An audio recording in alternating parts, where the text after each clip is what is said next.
After dominating the early IndyCar season, his troubles began in the Meadowlands race. Rear-ended by Bobby Rahal, dejectedly he stood over his disabled racer. Then the high banks of the Michigan International Speedway and the worst injury of a 28-year career. And more valuable points are lost. There's no question that the points are very important. The chase is really tight, obviously, and but points or no points, I think I'm medically and physically able to go back to work. These two veterans from different hemispheres enter the Domino's Pizza 500 separated by a single point. They made hay while the sun shined. It rained in Elkhart Lake, and a dark cloud of injury kept Mario on the sidelines. Fittipaldi ignored a misfiring engine and produced a late race surge to 5th. Unser couldn't duplicate the feat, but his 7th-place finish produced this, a virtual second start on the points race. Essentially a three-way tie among legends who have accumulated 5 national and 3 world championships.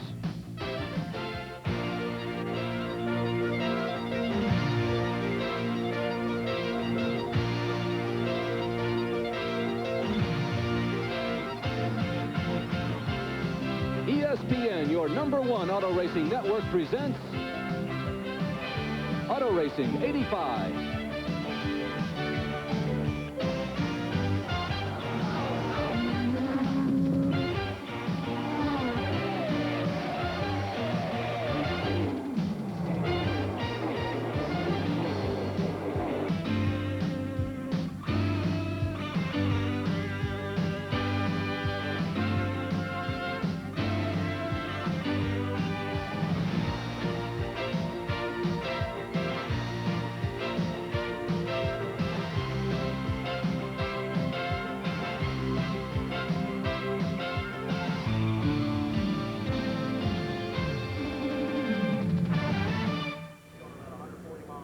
Hi, everybody, and welcome to the Pocono International Raceway. I'm Larry Nuber. There has been some 11th hour drama this morning, late this morning here at Pocono. It involves Kevin Kogan and Michael Andretti. Jack Garrett is down in the pits and has been covering the story. Larry, early today, Kevin Kogan, Michael Andretti, and their entire party were departing from Andretti's summer cottage in the Poconos via a helicopter. As the helicopter took off, it hit some high-tension wires and went back down and had a crash. All of the people that were inside the helicopter, however, are all right. For Michael Andretti, however, there's been recurring back spasms, and there was some question as to whether he would start today's Domino's Pizza 500. He has been cleared by the CART official doctor, Dr. Steve Olvey. He's standing by the car, getting ready to strap himself in. There is no consideration for a relief driver, but badly shaken is Andretti and also Kevin Kogan. Let's go back upstairs to Larry Nuber. Well, under the circumstances, very good news. We are here at Pocono for the third leg of the 1985 Triple Crown season for Indy cars. We're happy to welcome to our microphones today Gordy Johncock, a man who has won the Indianapolis 500 2 times. And up front here at the Pocono race today, there have been some nice surprises, including the return of Mario Andretti. Well, yes, there has, Larry. There's several guys here that are not in too good a condition to run this race, but believe me, when they get out there on the racetrack and their mind gets on racing, they're going to forget about their injuries. I've experienced that myself. Well, something else that Gordy has experienced over the past couple of seasons have been injuries. Rick Mears has gone through similar experiences in 1985. It's been a frustrating year, but this weekend has been a shining star. Well, yes, he has. He's on the pole with a new track record, and like I say, when Rick gets out there and gets a running, he's going to forget about his feet, and he's going to be a tough competitor today. You can believe that. Well, as Gordy mentioned, Mario's here and raring to go, and Gary Lee is down in the pit area in Mario's area. It was just 3 weeks ago that Mario Andretti suffered a broken right collarbone and a fracture of the right hip joint in the Michigan 500. He is walking with the aid of a crutch. He is racing with the aid of special padding in the cockpit. In sprint car racing, we call it a seat horn. It wraps around the chest area, so consequently the stress is taken by the chest and not the broken right collarbone. There is special padding down next to the hip and also on the right shoulder belt. The padding is this material here. It is Biosoft polymer, manufactured by a company called Spenco Medical in Waco, Texas. It's used for bicycle seats in bicycle racing and special racing gloves in bicycle racing. It has the consistency of tapioca pudding, but watch this. Just fold it over once. Obviously, I'd break my fist to do that without the padding. It should be the padding of the future. Larry? All right, thank you, Gary. Another driver who is overcoming injuries to race here at Pocono this week is Al Unser Jr., and Jack Arute is there. Thank you, Larry. the loving arms of crew chief Dennis Swan will be required to put his driver, Al Unser Jr., into the Domino's Pizza Hot One. This is the way that Unser's been having to get in and out of the car throughout practice and qualifying this weekend. They say in order to be tough, you've got to play tough. And for Al Unser Jr., today's run in the Domino's Pizza 500 may indeed mark him as a true superstar of the future. Let's go back upstairs to Larry Nuber. Jack, thank you very much, and that is true dedication. Today's Domino Pizza 500 is being brought to you by Dodge, a performance revolution, an American revolution. And by the STP Corporation. On the world's racetracks, on the world's roads, depend on STP, your car care company. And by Goodyear, makers of the high-performance radial, the Eagle. And by Pennzoil Motor Oil, quality protection, ask for it. Stay with us now as we come back for the starting lineup under threatening skies here at the Domino's Pizza 500 in the Pocono Mountains.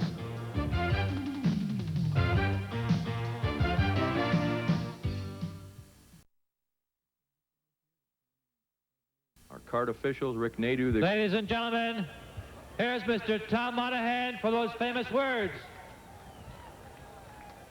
Gentlemen, start your engine. And the starting command has been given by Mr. Tom Monahan. Ready in there, Tom. Gotcha.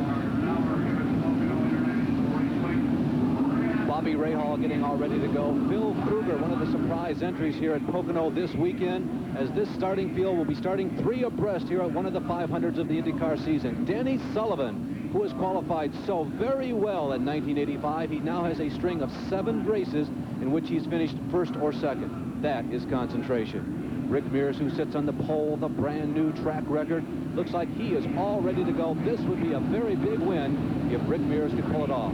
The Domino's Pizza balloons, red, white, and blue, ascend to the sky as the starting field awaits the second command, the first being, gentlemen, start your engines, to roll off for this 500-mile race. Near the back of the field, there is one of the new entries of this week here on the IndyCar scene. Kruger, we saw him a little earlier. Steve Chassis, who was unable to complete his qualifying run, flanks him on his right.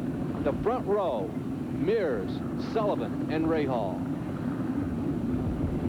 This area of the country, Pocono, Pennsylvania, used to be known as one of the vacation spots of America. It was also a very popular place to go on honeymoon, but this racetrack, Gordy Johncock, has changed all of that. There's a lot of racing lore now that's being built here in eastern Pennsylvania.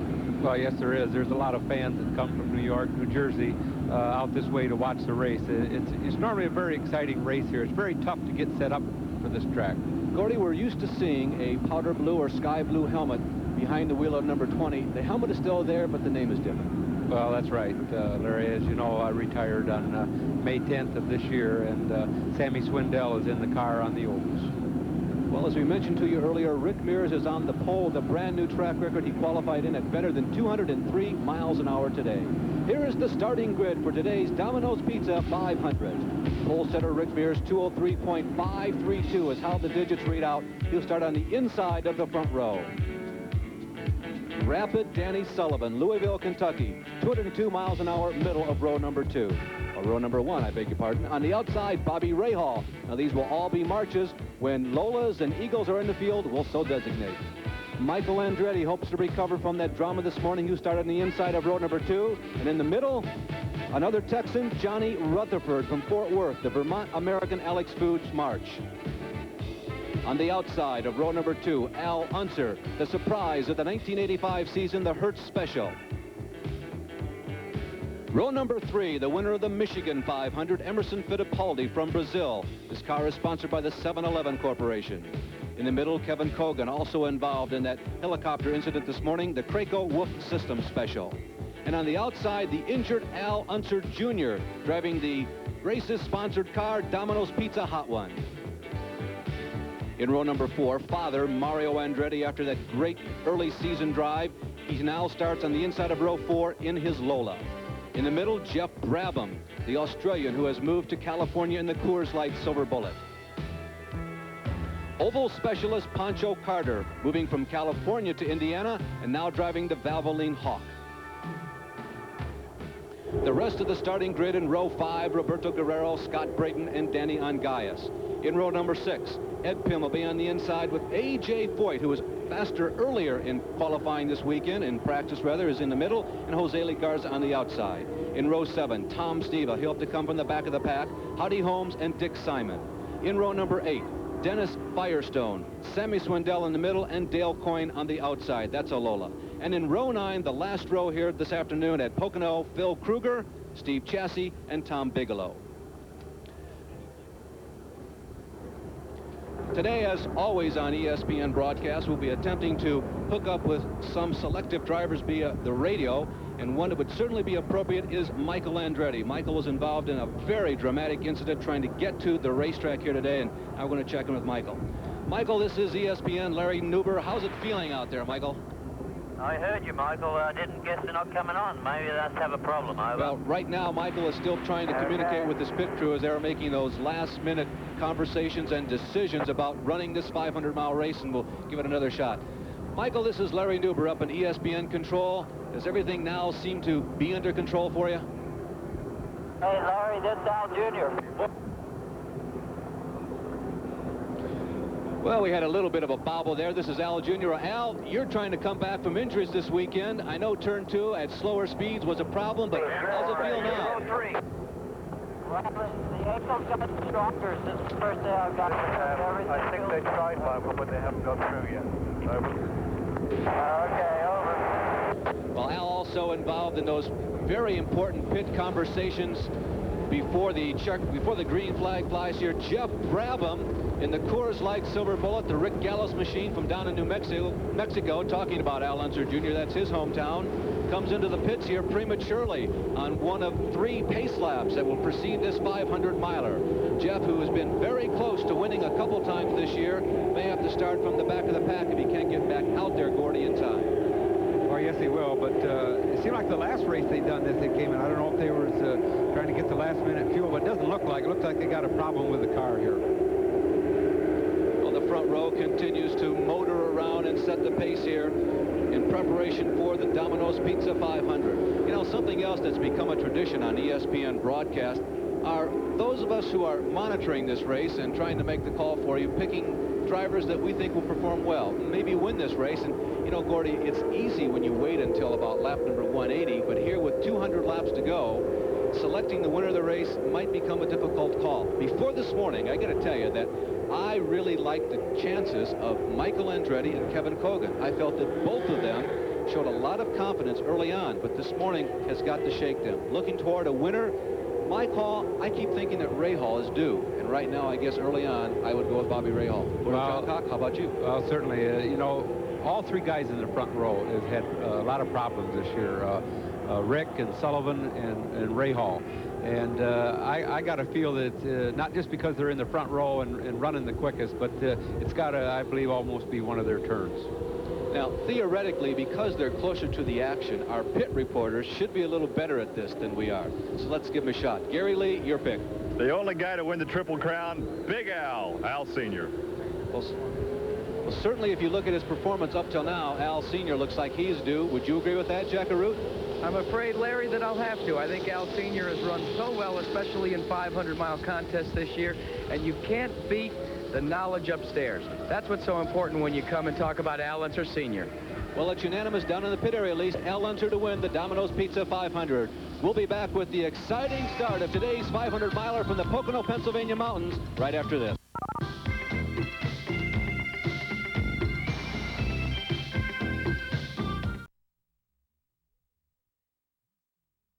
Mentioned at the top of the show that the weather is threatening. As a matter of fact, there have been sprinkles of rain all this morning, but nothing heavy enough to stop the race. The temperature, 65 degrees. The winds from the southeast at 5 to 15 miles per hour and gusting.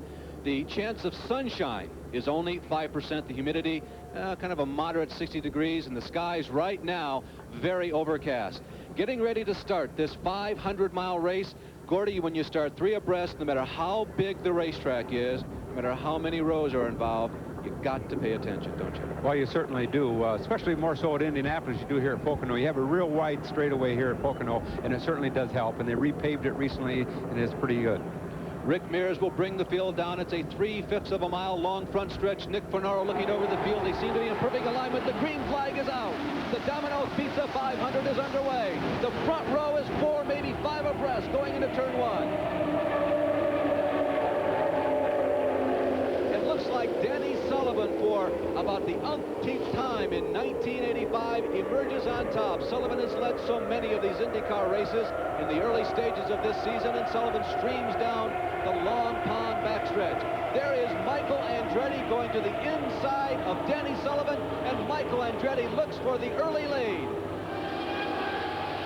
Michael Andretti leading through turn 2, the tunnel turn, down the short backstretch. Sullivan chasing, and Andretti has come from row 2, the 4th starting position. It's Andretti, Sullivan coming out to the backstretch.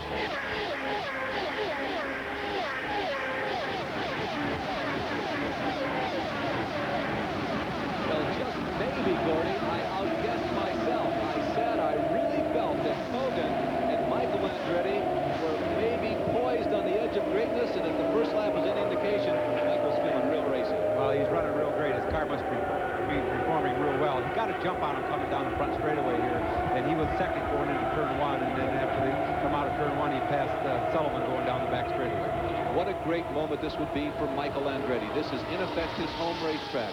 This is one of the few racetracks, no, the only racetrack on the trail around the world where Michael and Mario can sleep in their own beds at night. This is a racetrack where they go home to home-cooked meals, they watch the television, watch the late news, get up early in the morning, and as we heard, they helicopter the racetrack normally without incident. Michael Andretti continues to hold the early lead here as lap number 2 is completed. Sullivan nestles down there in second position, but Michael has put some distance, Gordy, between himself and Danny Sullivan. There you see the interval, and Andretti has opened up about a football field. Well, yes, he has, and also Sullivan is about the same distance ahead of third place. The 2 in front are running real quick and real smooth. They look real good out there. Now, in a 500-mile race, pit stops become critical because there are so many of them. Cars figure to stop 7 or maybe 8 times, depending upon the number of caution flags you have that can really adjust how many times you are required to stop. Now, third place is also contested right now. Running in third position at the end of lap number 3 was Rick Mears, but as you can see, Penske yellow is right there on his tailpipe. Bobby Rahal now has moved into third position. There's Rahal in the Budweiser 2 Sports car, and Rick Mears in the Pennzoil number 5, the Penske car, is in 4th position. Gordy, how much of this is serious racing and how much of this is just for show?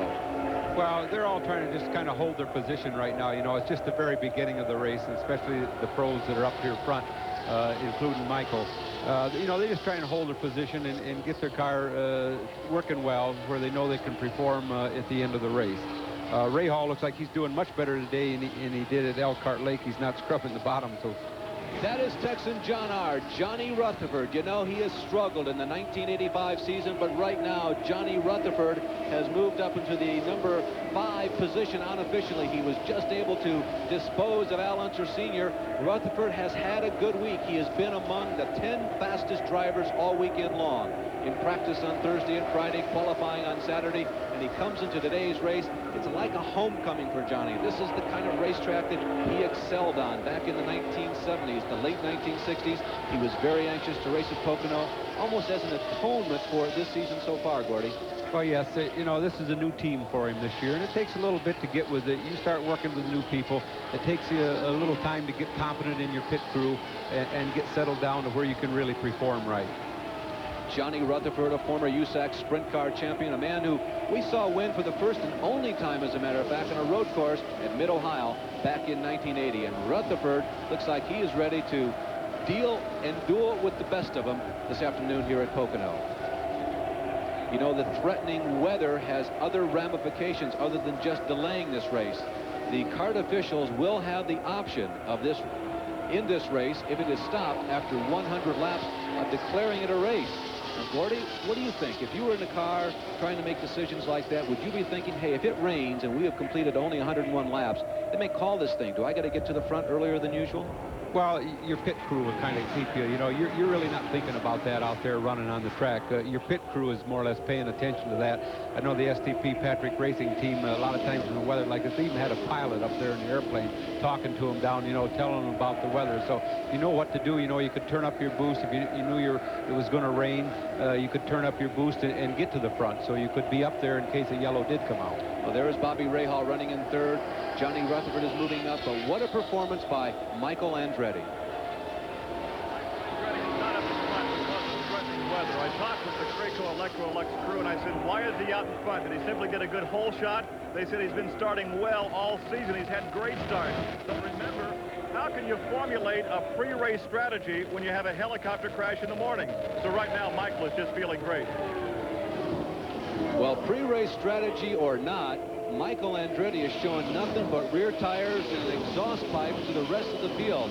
I gotta believe that everybody is a little surprised. This is like Indianapolis of last year, Gordy, but I don't think anybody really anticipated Michael Andretti, particularly after what happened this morning, to be dominant this early in the race. Well, I think the drivers are surely thinking about him. They know, you know, that he's capable of doing it. And like I say, he got a good jump here coming down the front straightaway on the start of the race and was able to go in the second into the turn one and then pass going down the back straightaway. But he seems to be pulling away, so his car must be working exceptionally well at this time.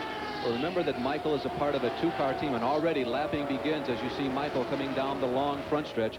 He's part of a two-car team, and some people may have offered some criticism about that as the season wore on. But in recent weeks, this Craco two-car team really seems to be coming on. Michael Andretti, in all types of sports, we have momentum. And it would seem that you are beginning to pick up the momentum. You've had some great finishes recently, and you have to be thinking, when's that win going to come? Yeah, I think that's true. We seem to have the ball rolling again, and I just hope we can keep it rolling. Things so far here at Pocono have been going quite well, and I'm pretty happy with it. So, you know, I think you can expect a win hopefully soon. 500 miles on a 2.5-mile track that translates to 200 laps, so don't get excited if you're a Michael Andretti fan. Things are going real well right now, but we have only completed 8 laps. Bobby Rahal has been able to get around Danny Sullivan, and Rahal, the man who now lives in the shadows of Columbus, Ohio, where there'll be a IMSA race, by the way, for the first time later this season, has now moved into second position. Sullivan holds on the third, and Sullivan has got to be thinking, boy, things are going right well now, but I've had so many problems in recent weeks. There is Bobby Rahal running right now in second position. Sullivan has got to be worried. Is that old bugaboo of the Gremlin's going to jump up and grab you again? What do you think, Corey? Well, I don't think he's really thinking about that right at the moment. You know, maybe later on in the race when the cars get scattered out a little bit and he's really not right here running hard, you know, trying to stay in position. I don't think he's thinking about that right now, but it might start working on him a little bit towards the end of the race. There you see Andretti going by. Rahal continues to run in second, and Sullivan is in third position. Jack Arute? Larry, there's a problem down here, and it's called rain. Precipitation is beginning to fall fairly evenly here on pit road, and this could be problems for the entire Domino's Pizza 500. Well, what that means, of course, a lot of judgment calls on behalf of CART and the officials assembled here in the Pocono Mountains. Remember, these cars are not equipped to run in the rain, and particularly in a high-speed oval. You know, the average qualifying speed was above 200 miles an hour. As a matter of fact, 9 of them qualified faster than that. So it won't take too much rain at all to cause some trouble and to at least temporarily bring a halt to this race. We'll be back after these messages, and we'll see, will the rain have a major effect on the Domino 500?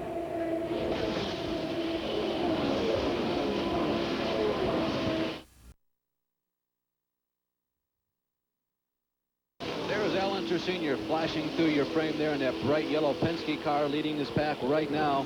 Senior is being shown unofficially in the 4th running position, but the story of the race so far, young Michael Andretti, who has never won an Indycar race. There goes Danny Sullivan, I believe. Yeah, Danny Sullivan, who lost a position earlier in this race to Bobby Rahal. Sullivan running unofficially in the 3rd spot right now. But Michael Andretti is showing nothing but, well, tire smoke if he was dragging away from everybody here in the early stages of the race. There is dirt track star Sammy Swindell, who, despite crashing in practice yesterday, was able to qualify for this race. Gordy, you know, we said that For Michael Andretti to dominate this race early on as we watch Al Unser Sr., it may not have been so surprising to a lot of the competitors, but maybe the fans didn't really expect this. Well, if they've been watching racing, especially the last 2 or 3 races, Larry, they know that he's been coming on. Last year he done real well. This year, you know, he's with the same team, but it goes that way some years. The first part of the season, they could just do nothing right. They really weren't competitive. There is the surprise in terms of point gathering for 1985, that yellow car, Al Unser Sr., and there's the man who won this year's Indy 500, Danny Sullivan. He has 2 career 500-mile victories in just 6 races, a 333 batting average, good enough for any major league in 500-mile races. As a matter of fact, the team that he races for, Penske Racing, they've been very successful in 500-milers. Al Unser Sr., of course, is the man who is the only one to ever win all 3 races in the Indycar Triple Crown. That was done back in the decade of the 70s. And frankly speaking, Gordy, you know, I didn't think that anybody would really win 3 IndyCar race 500-milers in a single season. Well, it's tough, Larry. I come close to doing it. In 1982, I won the Indianapolis, I won the Michigan. I came here to Pocono and was running second, but there was no way that I could have won it. But with 6 laps to go, the car broke. Michael Andretti has just made his way through some slower traffic, and it's given Rahal a little bit of an opportunity to catch up. Don't know right now, there's Rahal in the background there in the center of your screen, now near the top. If it was an opportunity to catch up, or if Rahal has Michael in his sights and is just keeping pace. Now, as Jack reported, Gordy, it's beginning to rain. Now, what do you think's going on in both these guys' minds? Does that mean that I got to get to the lead in case something specific happens? Not really. I don't think this early in the race, and they really might not even be knowing. You know, they're traveling so fast out there and no harder than it might be raining. They might not even know it at the time. Well, there is Dad, Mario Andretti, that red car right now, which is leading the teammate of Michael Andretti, Kevin Kogan. Mario's being shown in 9th position, and Kevin Kogan in 10th. Kevin just passing him. Going down the backstretch, 2/3 of a mile right there, going into the tunnel turn, the roughest part on this racetrack, but the Indy cars have really done well. They really seem to be able to smooth that out this week. Kevin Kogan has now moved up to 9th position. In talking with Kevin a little earlier this week, Kevin also exuded a great deal of confidence. There is Mario running in 10th, running comfortably right now, but not as fast as we have been accustomed to see him run the early part of the season. But Kogan said, you know, I think I have a chance at winning this one. There are the 2 leaders again moving up on the slower traffic, and Rahal has really closed the advantage that Michael Andretti once held. Let's watch this closer, moving to the inside of Jeff Brabham, who had some problems in the earlier part of the race. And there is Al Jr. in the red, white, and blue Domino's pizza car, and Al Sr., or make that Rick Mears, who right now leads Al Unser Jr., who, remember, is racing hurt. Now, at this part of the race, Gordy, is it possible for Al Unser Jr. to check out and assess just how that leg injury, how that ankle injury is going, and maybe get an idea this is not going to be as much of a problem as I thought?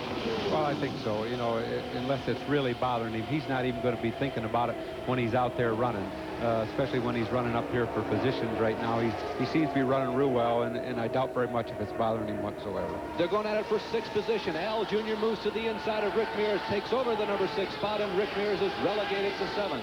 Al Unser Jr., who started this race today in the 9th position, has improved his lot in life by 2. He wanted to go just a little faster, and now the leader's coming in. Michael Andretti, and the wheel has come off, and it's rolling down the pit area. The pit lane. Lots of drivers, or lots of crew members, rather, being along the pit wall there, and that wheel is bouncing wildly, and now finally coming to a stop. What a disappointment for the man who had dominated this race, and it looked like he had a clean shot at winning his first ever Indianapolis car race. Michael Andretti losing a wheel. I guess if it had to happen, it happened at a good place. It was right near the entrance to the pits. Well, yes, it did. Luckily, nobody got hurt. But that's really strange. You can understand that right after a pit stop, but running this long and it coming off, that's kind of strange. Gary Lee is there. Because they really took the crew by surprise when he came storming in here, minus the right front. Well, Gary was near the Michael Andretti pit as he came in, and fortunately that wheel not striking any crew member that was positioned along the wall as they are there with the boards, and that wheel didn't come off, Gordy. Obviously, Michael had some type of warning. He got down in the pit area before the wheel actually departed from the car. Yes, he certainly felt it. There's no question about that. He felt it. That's why he was coming in, and luckily it didn't come off until he just entered the pit area.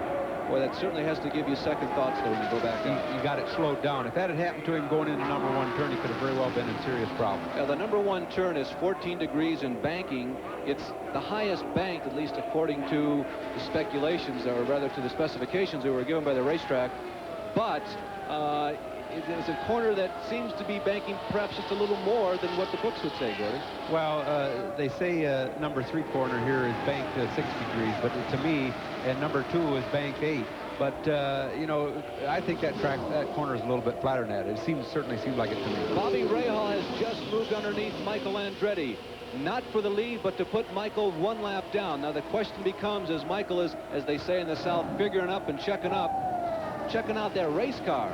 Is that going to happen again? I would like to get my lap back in case there is a caution flag. That's Rahal, the leader. Andretti is not in second position. There are still about 10 or 12 cars that are on the lead lap, but Michael Andretti in that blue and yellow Craco car is now a lap down. They're working on Tom Sneva. Well, certainly, Michael's going to try and get back ahead of Rahal in case a yellow comes out, and then he can go back around and be on the same lap, get his lap back, and he has been quick enough to do that.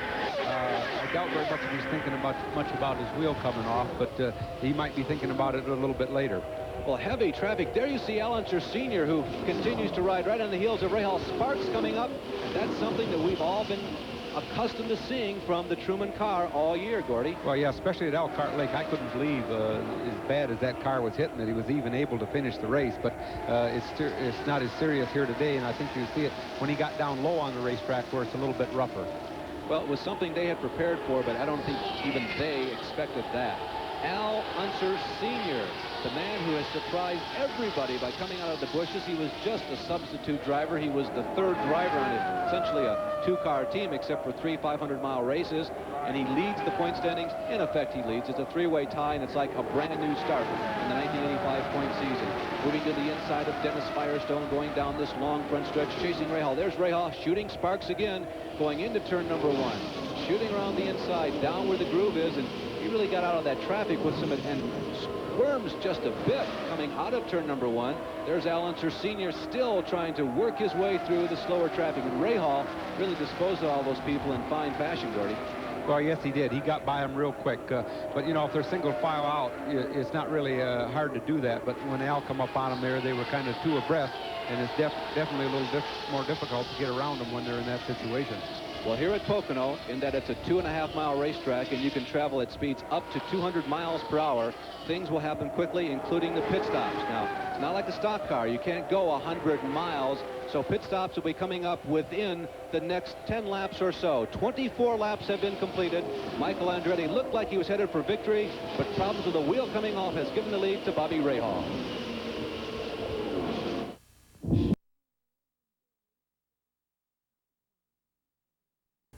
We leave the race with Bobby Rahal in the lead in 24 laps completed. Danny Sullivan second, Al Jr. in third. But both Unsers, Jr. and Sr., penalized by running over their air hoses in their pit stops. Al Jr. had to come in for the stop-and-go penalties. We get back now to the action. Al Unser Jr. is in the lead. We are through 125 laps in the Cart Domino Pizza 500. We are experiencing a lengthy yellow for apparently a blown oil gasket on the Genesee Beer Wagon number 56 car. Steve Chessing the pits trying to get it repaired. We have also been successful in contacting Al Unser Jr., who is right now continuing the lead, and maybe we can do something a little special. But first of all, little Al, how's it going out there? Things look very, very smooth. Well, you know, I've been very fortunate to have the car right at the beginning of the race, so you know, now I think Johnny Rutherford and Rick Mayers, you know, they're both looking against it. So, you know, I don't know what when the green falls again. What about the pit infraction? Was it a little difficult to figure out what was going on without radio contact? And then, you know, I didn't know what was wrong because I didn't make that big of an infraction. Well, little Al, you've lost radio contact with the pit crew. Jack Carute right now is down with your crew chief, and maybe we can arrange something just a little special. Jack? Well, that's right, Larry. We're with Dennis Swan, and he cannot communicate with Al Unser Jr., but we're going to give the microphone to Dennis, and hopefully you can transport on to Al any questions they may have. Dennis, here you go. The mic's all yours to talk to Al. Thank you. Al, can you read me right now? They've got to translate. They've got to translate to you. You ask the question, and then Larry will ask him. All right. Al, I want to know about your left front tire. Al, this is from your crew chief. This is from Dennis. He wants to know about the left front tire. Does everything look routine? Both front tires are good. Al, come back on that. Somebody stepped on your lines. They're good, you know. Yeah, what I need to know is, do we need to do a 4-tire change to get rid of the push? Do we need to do a 4-tire change the next time we come in to get rid of the apparent push, Al? I don't know.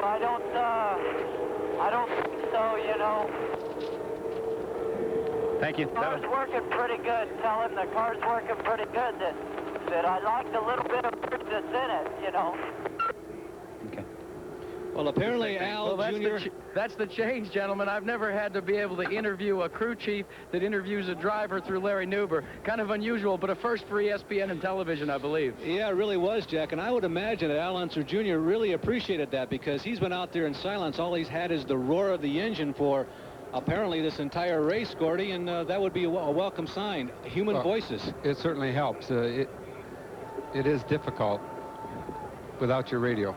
Well, this time around, the green flag apparently will flutter. We are borrowing one of the team radios. That's our ability and the reason why we've been able to communicate. The green flag is out. Now, the top 5 cars are the ones on the lead lap. Can Al Unser Jr. hold on to the lead? Rick Mears has darted down low. It looks like Mears may have the advantage going into turn number 1, but no. That traditional saying, slamming the door shut as the rest of the field goes by. Al Unser Jr. holds on. Johnny Rutherford running one of those old tried and proven techniques from oval track racing from maybe 25 years ago, able to emerge in second spot. What do you think, Gordy? Is this Al Unser Jr.'s race, or do those other guys in the lead lap, namely Rutherford, Mears, Rahal, and his dad, have a chance? Well, they certainly have a chance. They're all right here, just about evenly spaced out now. Little Al doesn't have the advantage that he had before, and they're all running quick. About the first 5 cars, it looks like, right here is running pretty competitive.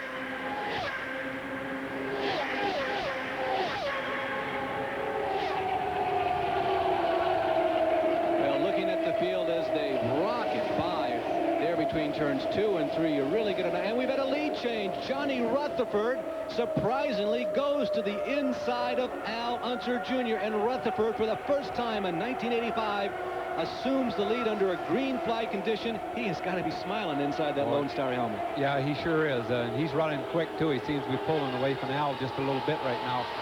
When they made their stop, they probably got the tire stagger just right on the car, and he's really running swift. You could hear Dennis was concerned about little Al of a pushing condition, but he said it wasn't too bad. But evidently it is bothering him somewhat. At least 2 more pit stops will probably take place before this race is over. 5 cars again on the lead lap, and they are the 5 cars up front there. Michael Andretti in the blue and yellow car, which is 6th in line, is also 6th in the race. But unfortunately, Michael, probably because of that little minor problem, small, losing a right front wheel. Early in the race, however, he lost the lap. He is 1 lap down. Danny Sullivan is in 7th position. There's the leader, Rutherford. He is also 1 lap down. There's a look at Johnny Rutherford. In 8th is Emerson Fittipaldi. He is 2 laps down. And in 9th, in car number 1, Mario Andretti. 10th, Pancho Carter. They, too, are 2 laps down. But this guy isn't down, not down at all. Not only has he assumed the lead, but there he is checking the mirror, saying, hey, this is going pretty good. Just how far ahead am I? Gordy, that's something that's a pretty good habit to develop, that whenever you get out of a corner and go down the front stretch, actually move that head and look behind you to make sure nobody is close, right? Well, yes, it is. There's a spin into the wall. It looks like it's Rutherford. Danny Sullivan, I think. It's either Sullivan or Rutherford. I think it's Johnny, and right in front of Michael Andretti, Johnny Rutherford. Fire coming out of the engine compartment. Johnny moving around inside, some unburnt fuel there inside the exhaust headers and coming out of the turbocharger, igniting it. It does not look like it will be a major incident, but Johnny Rutherford after performing so well, it looked like that things were really going to go his way today. Apparently it got away. Gordy, it's tough to tell because we couldn't see it on the line live. It sure is. He's out there leading the race. Looked like he was running very smooth. I don't know what happened. We didn't see it right at first, but he's just sitting there in the car. I'm sure he's all right, but you can imagine how depressed he is. Boy, at 200 miles per hour, things happen really quick. Well, Al Unser Jr. is taking this opportunity. This will be a relatively lengthy caution flag to come in and perhaps change those tires that were so much of a question. Right on going. He went right through that time, apparently trying to just visually communicate with his crew chief and tell everybody on the crew what he would like to do. Is that what would happen in a situation like this, Gordy? You know you can't talk to them, so if I come in, I can signal to them. Because this caution flag will take a while, he'll have another chance. He just thought he was going to be the first one in. He probably knew that everybody was going to stop behind him. I don't know why they didn't let him stop and go ahead and fuel up. The pace car wouldn't have caught him. I don't understand. Well, let's try to make contact with Al again and see exactly if we can get an update. Al, this is Larry Newber again on ESPN. What's going on? Have you had an opportunity, you think, to signal to the crew and give the instructions to them that you want? Larry, I don't know, you know, I down and talk to my guys, you know, and give it to my guys so that your radio's working to me. My guy's radio ain't working to me. And I want my radio's working, you know. Well, obviously, Al Unser Jr. wanting to see if there's any possibility. Al, one thing just to give you an update, we are checking on the possibility of getting that radio from us to you down to the crew chief. That might be impossible, but we're working on that possibility. Al Unser Jr. Al Unser Jr. right now is trying to get communications with his crew so that things can be done to get just the right tire setup that he desires. Jack Arute is down in the pit area. We're here with Dennis Swan, and let's first establish what the situation is. We do not have one of your radios, Dennis. Right. What we have is a monitor which allows us to hear your communications. Now you can hear, but unfortunately we haven't been able to let Al Jr. know that we don't have one of your radios. Yeah. Larry. Talk directly to Larry. Yeah, Larry, what you got to do is you got to tell him we have to stay in line. We'll tell him when to pit. Just stay out. Because of the rain, we can't come in right now. You got to stay up in the queue. Well, Al, this is Larry again up in control, and some clarification for you. We do have a scanner. It is not one of the team radios, and we have, therefore, no way to get down to you, but your crew chief has said you must stay in line, and they will signal you when to come in. You got a reading on us, Al? Now, you know, now you're full. Breaking down real well, one more time we'll repeat because we're getting some breakup back from you, Al, just to make sure that you got the message. Dennis has suggested that you stay in line, that they will signal you when to come in because of the rain. They do not want you to pit. And again, we don't have one of the team radios as we thought. It's a scanner, so no way to get it to you. You got a reading on us, Al? Yeah, he's waving. I think he's finally... I just lost this race. He's finally getting the signal. Obviously, a little bit of frustration coming from the cockpit of Al Unser Jr. He is concerned because he cannot communicate the way he wants to. There is no radio communication with the crew. If so, he could explain exactly what he wanted. Jack Arute is continuing to monitor this situation down in the pit area. And Dennis Swan heard his comment, I just lost this race, and as he walked away, he chuckled and he said, let me tell you what, not yet. Well, we are under caution flag, and I would kind of echo those sentiments. It doesn't seem like not yet. This should be a relatively long caution flag. Johnny Rutherford hitting the outside cement in turn number 1. No apparent injury to Johnny, but really smacking the outside cement wall after leading this race, and that does leave a lot of time. There is Al Unser Jr.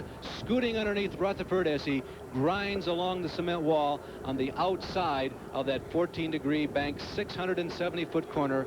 Johnny Rutherford, who looked like he might be destined for greatness. There you see it just before the impact. Gordy, he spun first, and he almost backed into the wall.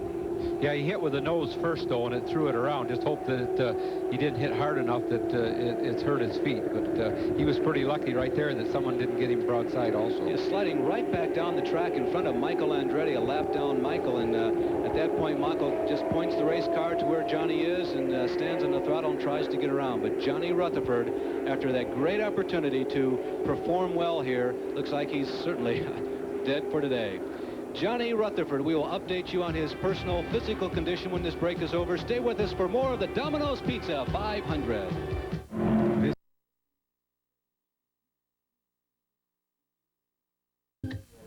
We lead action after 153 laps. Al Unser Sr. on the lead. Al Jr. running second. We get back with 38 laps to go. Al Sr. still leading, but Al Jr.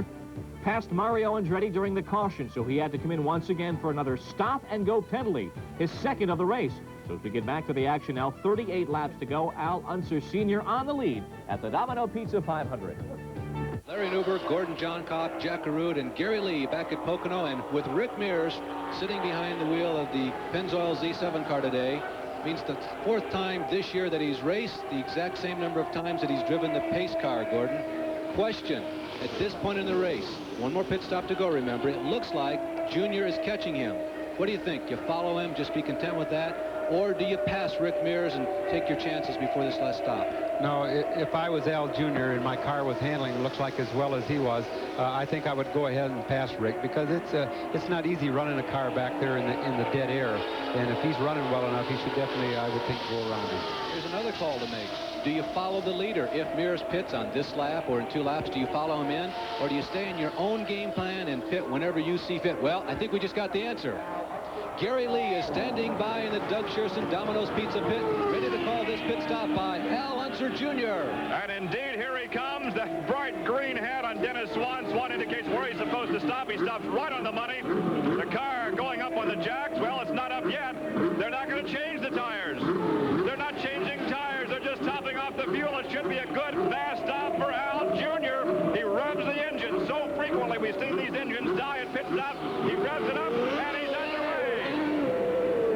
I'll tell you why I'm doubly shocked, Gordon. How did they communicate that? How did Junior tell the crew, hey, these tires are great, don't touch them? Well, by the speeds he was running. You know, he's out there, he's running fast, and he's catching Rick, so they know the car was really working well. And if they were to change it and get the stagger off, it could very easily cost him the race. Now, a big sigh of relief from that team. They have gotten out of the way, so to speak. Their pit stop, their final one here in this 500-mile race. Now, things will be okay as long as Rick Mears has to stop underneath the green flag. Things will be okay as long as Al Unser Sr. has to stop and Bobby Rahal under similar conditions. But a caution flag could really work to the advantage of the other 3. Although they have to come in, Junior does not. So even under a caution flag conditions, if that should happen, Al Unser Jr. should find himself in the lead. Rick Mears has qualified on the pole twice this year, both here and at Michigan. His best finish was at Milwaukee when he qualified 3rd, but finished 3rd in the race. At Indianapolis, he was the 10th fastest qualifier, but dropped out of the race with throttle linkage problems and finished only in 21st position. Bobby Rahal is another driver who has turned in truly a strong performance here at Pocono this afternoon. Rahal in the beginning really had to be looking over his shoulder because so many little things have gone wrong with that car. It's been like an instant replay of the early part of the 1984 season. 1985 has been a struggle for them also. But things seem to have come together for them, but right now it just doesn't look like it's quite enough. Al Unser Jr. and Rick Mears look like they have the advantage, Gordy. Well, it's going to depend on a lot on the pit stops. He's running quick enough. He's running there pretty close to the rest of them. But the pit stops, if they could just have a 2 or 3 second quicker pit stop and then the rest, he could be right there with them. Pocono finishes 3rd and 5th in the last 3 years. This is the 4th time that Rahal has run in the Domino's Pizza 500. One of the new faces, really, as Sullivan comes into a pit. Remember now, Sullivan, he's in the top 10, but not in contention for a win. He has risen to the top runner of those who are at least 1 lap behind. He was in 5th position before this pit stop. Roger Penske and crew going to work as Sullivan comes in. Chuck Sprague, the guy who won so many awards at Indianapolis after that sterling performance in the 500, heads up the crew that performs today's, hopefully, final service on this year's Indianapolis 500 champion. Now, one thing to keep in mind, It's very important how much time you lose or gain entering the pits or exiting the pits. It's one thing just the time to stop itself, but how you get in and how you get out is really critical. Oh, that's true, Larry. You know, an actual pit stop should be time from the time they go across the start-finish line till they come clear around, make their pit stop, and go back around and come across again. That's a true pit stop from there. You know what the driver's making up or losing there, and you also know what the pit crew's doing. 19 times this guy has carried the checkered flag after an Indianapolis car race. By the way, at 180 laps, that was just 5 miles to go, 450 miles complete, 50 miles to go. There have been a total of 23 lead changes among 8 drivers. The average speed on the way up, and Mears getting very high that time, out of the groove and up into the gray stuff, the marbles, but no harm, no foul, I guess. The average speed, by the way, had gone up to 151 miles an hour. Gordy, can that happen when you know you're coming in for a pit stop, chucking the gauges, you know you got to chuck the pit board the next time you come by? You're kind of busy with a lot of other things. Well, really, when you're running through the corner, though, Larry, you're not really looking at your gauges and the pit boards and like that. He might have just, you know, run exceptionally hard through there, and the car might slid just a little bit. But he wasn't in that much danger. Rick Mears, the young man from Bakersfield, California, who surprised really some of the IndyCar contingent when he came up about 7 or 8 years ago. They didn't really see him coming. He didn't come, as we mentioned, through the traditional sources, but once he showed up, it really didn't take long to recognize that Mr. Mears was for real, did it? Well, that's right. Rick had a lot of rides that really were not that competitive, you know, and Roger Penske, having the sharp eye that he does, just kept his eye on him, and I think Roger knew, hey, if this guy, you know, had a decent automobile to run, that he's going to be a winner, and he certainly was right. Mears in his IndyCar career has won over 2.6, make that $2.7 million. In 95 starts, he's had those 19 wins, so his winning percentage is right around 20%. And in this day and age, believe me, that's very strong, because there are a lot of highly competitive teams. Mears giving a wave to Dick Simon that time as they went between turns 2 and 3. Simon moving over and letting Rick go by. He stays out for one more lap. Rick Mears yet to make that final pit stop. 16 laps to go, and it looks like this might come down to a shootout between Rick Mears in the Penske car and Al Unser Jr.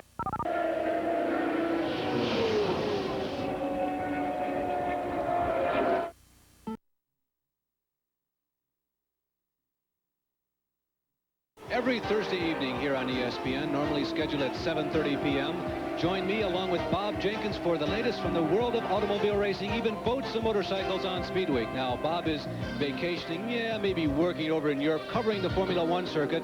That will certainly be one of the features on Speed Week, along with the Indy cars as well as the Grand National cars. Thursday, 7:30 here on ESPN Speed Week. Now, here's the situation. 12 laps to go. Rick Mears leads this race. He has not pitted yet. He has one more to go. He has averaged 151 miles an hour after 180 laps. The race record held by Johnny Rutherford, almost 157 miles per hour. If this race continues under green flag, we may have a new race record. This is an important pit stop, and Jack Arute is there. And the strategy has been laid out by Roger Penske. Fuel only, no tires, and it's going to be a time stop. The stopwatch is clicking off. They're only going to take enough fuel to go the distance, hopefully, for the 500-mile contest. Roger Penske looking over, holding his hand out. They've been tapped, and he's away. A quick stop only for fuel, a gamble. Al Unser Jr., there he is, what we believe to be his closest adversary, is moving now toward turn number 3. Mears is not yet up to speed. Al Unser Jr. off of turn number 3, onto the front stretch. He can accelerate now up to as much as 200 miles an hour. Rick Mears comes from 0. Rick Mears moves around to the inside of turn number 1, still not up to speed. Al Unser Jr. motoring around. There he is, entering turn number 1. Mears is moving up into the groove as he approaches the Long Pond straightaway, and it looks like that Rick Mears is going to get away with about a 3 or 4 second advantage over Al Unser Jr. Gordy, how do you see it? Well, it looks like definitely that Rick had a better pit stop than Al Jr. because when Al Jr. pitted, they were right together on the track, and now they're just about a straightaway apart. And with only 10 laps left to go, it's very doubtful if he ever catches him. Bobby Rahal, Al Unser Jr. are now in first and second, but they are yet to stop. What they hope is that a caution flag would come out here in the next couple of laps. It's getting late. Both of them got to be stretching the exact fuel mileage that they're getting this time. Al Unser Sr. stopped for the last time on lap 164. and Bobby Rahal for the last time on lap 163. So I would say they can go 3, maybe the most 4 laps. Everybody's shown the ability to go 30 laps. So they're not yet stretching it, Gordy, but it's getting late. What do you think, Jackaroo? Well, I'll tell you what, Larry, in this world of high tech and computers on the pit road, here is the stick that was used to signal the fuel man that the stop had sufficient fuel to go the distance. When the stopwatch clicked off the magic number, he reached out, tapped him on the shoulder, and said, "Get on." Of course, that stick was probably designed by a computer and came out of a pipe machine, and there are probably all sorts of high-tech technology into that, don't you imagine, Gordy? Oh, that could very well be. Rick Mears, 191 laps complete. Al Unser Jr. not in the picture. He is now 1 lap down officially to Ray Hall and Al Unser Sr., but that'll at best be temporary. Now, we've seen those stops taking anywhere from 15 to 20 seconds.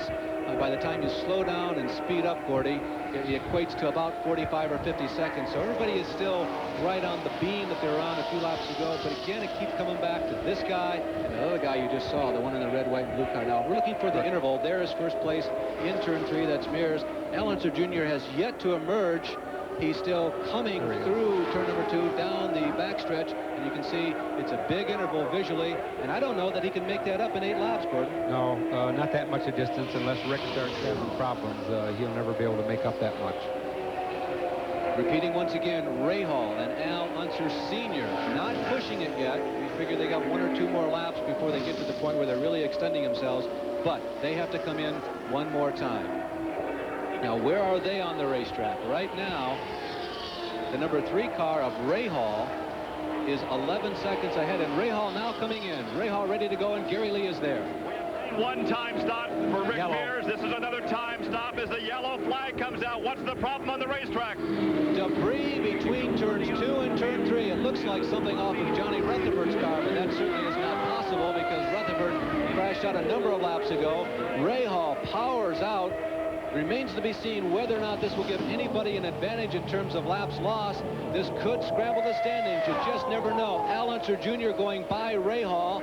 I would suggest that keeps them on the same lap. Bobby having to do a little bit of darting there to avoid the debris as well as the emergency vehicles out on the racetrack. But this, for Al Unser Sr., takes a little bit of the pressure off. He had not pitted yet. He can now come in and pit leisurely under the caution flag. I think we'll get out of this with 4 cars still on the lead lap. About 5 laps to go, Gordon, and they might be all together on the speedway. It's sure going to be a heck of a race if all 4 of these are together for the last 4 or 5 laps here. It's going to be a heck of a race. You know, things happen so quickly, we did not get an opportunity to really assess, was Rick running faster than Al Jr.? They had both completed their last pit stop, and Rick got out of that with a big advantage over Jr., but we just couldn't tell. So right now, a lot of question marks, and I guess it's time for those of you at home to pick your favorites. By the way, all those guys that we picked in the early stages of the race, I think the guys down in the pit area went for Al Unser Sr. He's still in it. I went for Ray Hall. He had a chance, but nobody really ISO'd in on Mears and Al Unser Jr., and they look to be the 2 guys to beat. Well, the body panel coming off of the number 42 car, really interesting car. You know, there were parts taken off of the wall in a restaurant at Hurry Sundown in Indianapolis, Indiana. They were displaying old and used Indianapolis car parts, and a part was actually taken off the wall and applied to this race car for action here this week at Pocono. Who says that this is only a rich man's sport? Well, this last caution flag with well under 10 laps to go, 194 laps officially have been completed, could make this a very dramatic finish. Who are you going to pick? One of the Unsers? Will it be Bobby Rahal, or can Rick Mears pull it off?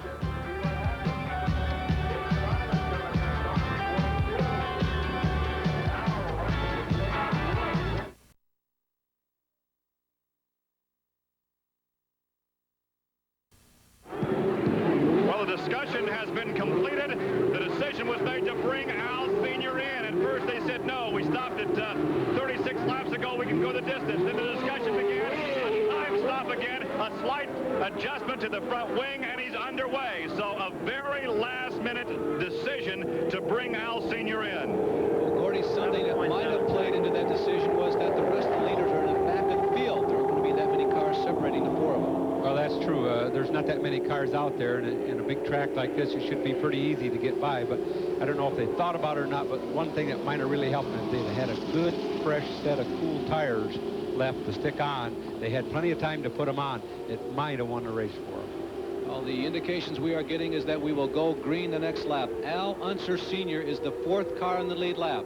The leader with 4 laps to go. Yes, we have not cleared off the debris, and I don't think quite as quick a time as I expected, Gordy. Only 4 laps to go. We will complete lap 197 this time. Mears is the leader. Al Unser Jr. running in 2nd. Bobby Rahal running in 3rd. Al Unser Sr. in 4th, and they are in heavy traffic.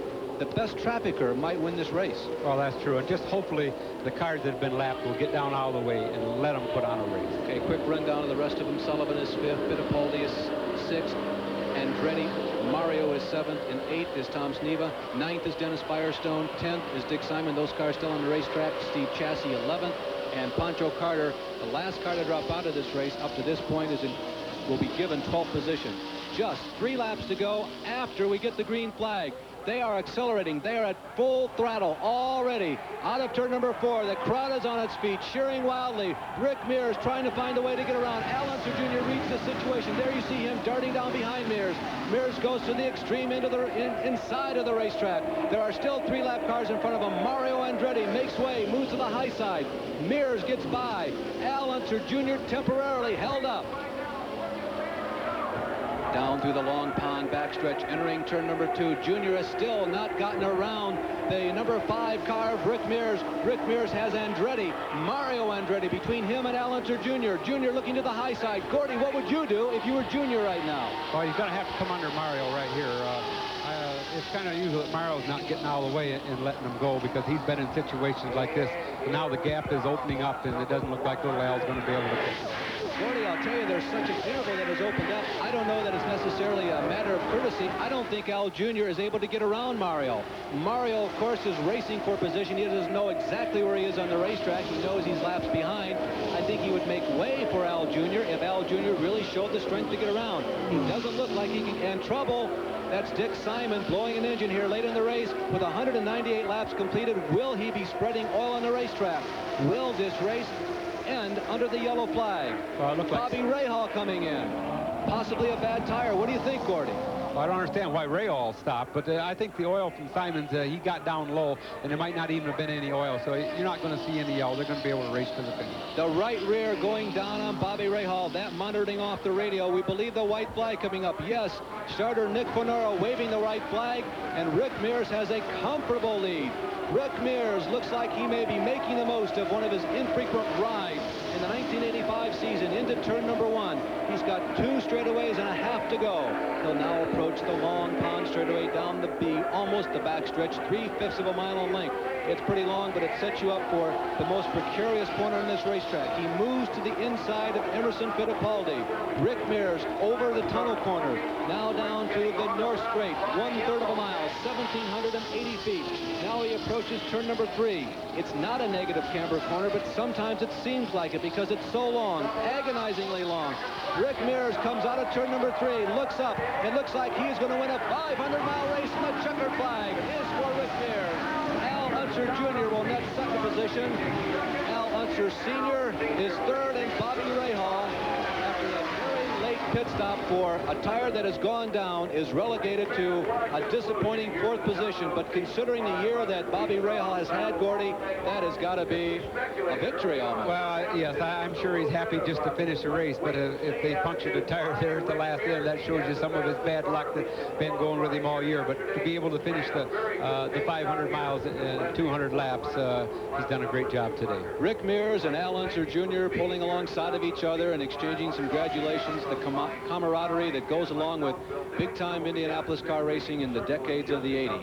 Rick Mears will join recent winners Danny Sullivan, Teo Fabi, and himself, who back in 1982 picked up the checker after the Pocono 500. A.J. Foyt was the winner in 81. Bobby Unser in 80.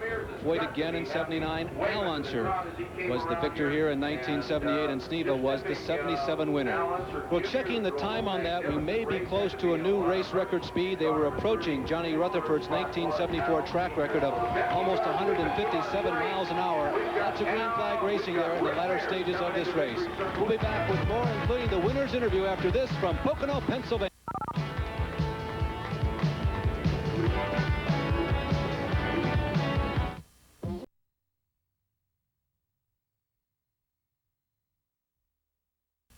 The two-time Indy 500 winner, the three-time IndyCar champion, Rick Mears, is gracing victory lane. When the season began, I don't know that even he himself would have thought that this would happen, but he's the winner of a 500-mile race. Rick Mears has won almost $3 million in IndyCar racing, and today will certainly help, and our Jackaroot is there. Welcome home, Rick Mears, to victory lane. Thank you very much. I tell you, it's been a long road getting here, almost a year now, but hey, these guys just did a super job on the Pennzoil car. It worked great all day, and hey, our pit stops, that's where I passed most everybody on the racetrack was in the pits. They did a hell of a job, and I can't thank them enough. Everything went great. Now, early in the race, it looked as if maybe you were called to back out of the throttle a little bit. You dropped off from your pole position speed, and it looked like maybe you were just going to wait until things waned down to the last 50 or 100 miles. Well, that wasn't really the case. You know, the weather changed dramatically for today for the race, and my car just wasn't suited for it. The stagger climbed on me a little bit, and the car got a little loose to start. So I just had to backpedal it and just wait until we had a series of pit stops that I'd come in and make the changes I want. And 500 miles, you got to work all day to work the last 20 miles, and that's what it's all about. How about victory lane? It's been a while since you've been here. What are your feelings? I mean, did you ever doubt that you'd get back here? No, with the team I'm with, I knew I'd get back sooner or later. I just didn't know when, and it's a great feeling. I can't thank all of them enough. Well, that's the story from victory lane. Let's go upstairs to Larry Newber. All right, Rick Mears winning for the second time in 6 starts. The winner's circle interview has been brought to you by Goodyear. Goodyear tires and Goodyear service for more good years in your car. Back with some final thoughts after this. This is from the Pocono International Raceway in Pocono, Pennsylvania, where Rick Mears has returned once again to victory lane in a 500-mile race.